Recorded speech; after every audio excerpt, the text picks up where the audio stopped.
Kapra circle పరిధిలోని జమ్మిగడ్డ ప్రాంతాన్ని ప్రత్యేక డివిజన్ గా ఏర్పాటు చేయాలని కోరుతూ జమ్మిగడ్డలోని పలు కాలనీల ప్రజలు జమ్మిగడ్డ నుండి కాప్రా సర్కిల్ కార్యాలయం వరకు బ్యాండు బాజాతో భారీ ర్యాలీ కాప్రా సర్కిల్ కార్యాలయం ముందు బైఠాయించి ధర్నా కాప్రా సర్కిల్ పరిధిలోని జమ్మిగడ్డ ప్రాంతాన్ని ప్రత్యేక డివిజన్ గా ఏర్పాటు చేయాలని కోరుతూ జమ్మిగడ్డలోని పలు కాలనీల ప్రజలు జమ్మిగడ్డ నుండి కాప్రా సర్కిల్ కార్యాలయం వరకు బ్యాండు బాజాతో భారీ ర్యాలీ నిర్వహించారు. కాప్రా సర్కిల్ కార్యాలయం ముందు బైఠాయించి ధర్నా నిర్వహించారు. 20,000కు పైగా ఓటర్లున్న జమ్మిగడ్డ ప్రాంతాన్ని ప్రత్యేక డివిజన్ గా ఏర్పాటు చేసి అభివృద్ధిలో పాలు పంచుకోవాలని వారు డిమాండ్ చేశారు.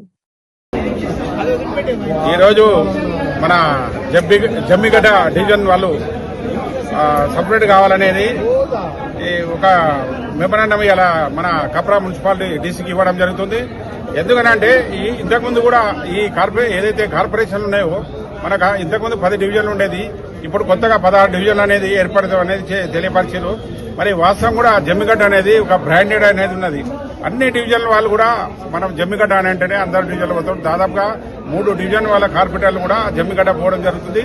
మరి జమ్మిగడ్డలో మరి వాళ్ళు కూడా వాస్తవం కూడా జమ్మిగడ్డ అనేది వెనుకబడి ఉన్నది. మరి వాళ్ళకు చాలా కూడా వాస్తవం కూడా అన్ని డివిజన్లు కూడా కొంత వాళ్ళ వర్క్ అనేది బరాబర్ జరగడం లేదు. వాళ్ళకే ఒక కార్పొరేటర్ అనేది సపరేట్ చేయడం వల్ల కొన్ని వర్క్స్ కూడా స్మూత్ గా అవుతాయి. మళ్ళీ ఆ విధంగా కూడా మరి గవర్నమెంట్ వాళ్ళు కూడా ఆలోచించి మరి డివిజన్ అనేది కూడా చూస్ చేయాలి. ఎందుకంటే ఇక్కడ ఉన్నాయి అనేది కాకుండా ఓటర్స్ అనేది చాలా ఇలా 80%, 90% ఇప్పుడు చూస్తే గ్రామ పంచాయతీలో 80-90% అయినాయి. మళ్ళీ ఇప్పుడు ఇక్కడ హైదరాబాద్ లో 45-50 అవుతుంది. ఎందుకంటే ఎక్కడైతే డివిజన్ వైజ్ వారు పోతుంటే అక్కడ ఓటు లేనందువలన అక్కడ 4-5 కాలనీ డిఫరెంట్ కాలనీలు వస్తున్నాయి. 3 కార్పొరేట్ల డివిజన్ వస్తుంది. కాబట్టి మీరు దయచేసి మన రేవంత్ రెడ్డి గారు కూడా ఇలా డైనమిక్ లీడర్, మరి వాళ్ళు కూడా ఆలోచించి ఓటింగ్ ప్యాటర్న్ పెంచాలి అని అంటే మనం అందరం కూడా ఇది ఎంతవరకు వాస్తవం అనేది కూడా ఇది వాలంటరీగా వచ్చింది, ఇదేదో రాజకీయంగా రాలేదు.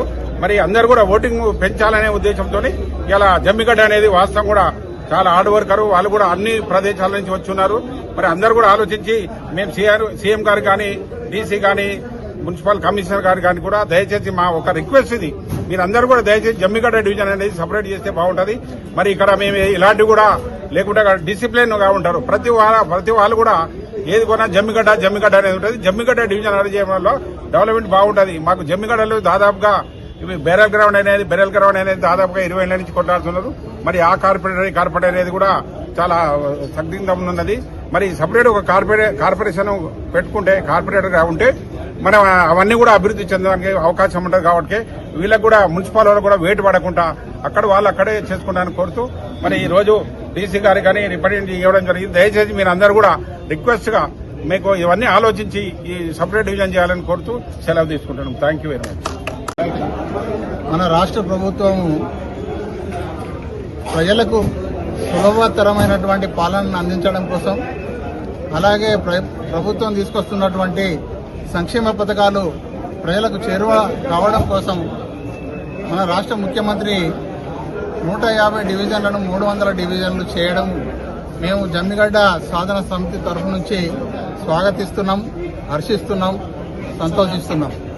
అలాగే ఈ మేడ్చల్ జిల్లా కాప్రా మండలంలోని జమ్మిగడ్డ ప్రాంతంలో గత 35 సంవత్సరాలుగా దాదాపుగా 20-25 కాలనీలు వెలిసి 20,000 ఓటర్లు, 40,000 జనాభా, 20 నుంచి 25,000 ఓటర్లు, 40,000 జనాభా ఉన్నటువంటి ఈ ప్రాంతం అభివృద్ధికి ఆమెడ దూరం అవుతుంది.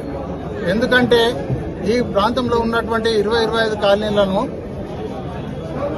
అంటే 3 ముక్కలాటగా కొంతమంది ఓటర్లను 3వ డివిజన్కు, కొంతమంది ఓటర్లను 2వ డివిజన్కు, కొంతమంది ఓటర్లను కాప్రా డివిజన్కు విభజించి దీన్ని అభివృద్ధి కోసము ఏ కార్పొరేటర్ను అడగాలో ఈ జనాలు అయోమయ పరిస్థితిలో ఉన్నారు. కాబట్టి మేము స్వచ్ఛందంగా అన్ని రాజకీయ పార్టీలకు అతీతంగా ఐక్య సంఘటనగా ఏర్పడి ఈ కాప్రా మండలంలోని జమ్మిగడ్డ ప్రాంతాన్ని ప్రత్యేక డివిజన్ గా ప్రకటించాలని ఈ ప్రభుత్వాన్ని, జీహెచ్ఎంసీ కమిషనర్ గారిని, మేడ్చల్ జిల్లా కలెక్టర్ గారిని సవినయంగా వేడుకుంటూ మా డిమాండ్ను నెరవేరుస్తారని ఆశిస్తూ, ఒకవేళ ప్రత్యేక డివిజన్ ప్రకటించకపోతే మేము వచ్చే జీహెచ్ఎంసీ ఎలక్షన్లో బాయ్కాట్ చేస్తాం. ఎలక్షన్ బైకాట్ చేసి మేమే ఎలక్షన్ బాక్సులు మా జమ్మిగడ్డలో ఏర్పరచుకొని మా ఓట్లు మేమే వేసి మేమేందో మా ఓటర్ల సత్తా ఏందో కూడా చూపిస్తామని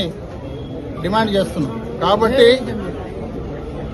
ప్రభుత్వం వెంటనే స్పందించి, సంబంధిత అధికారులు వెంటనే స్పందించి జమ్మిగడ్డ ప్రత్యేక డివిజన్ ను ప్రకటించాలని కోరుకుంటూ జై జమ్మిగడ్డ, జై జమ్మిగడ్డ. ఈ అప్డేట్స్ కోసం మా ఛానల్ ని సబ్స్క్రైబ్ చేయండి.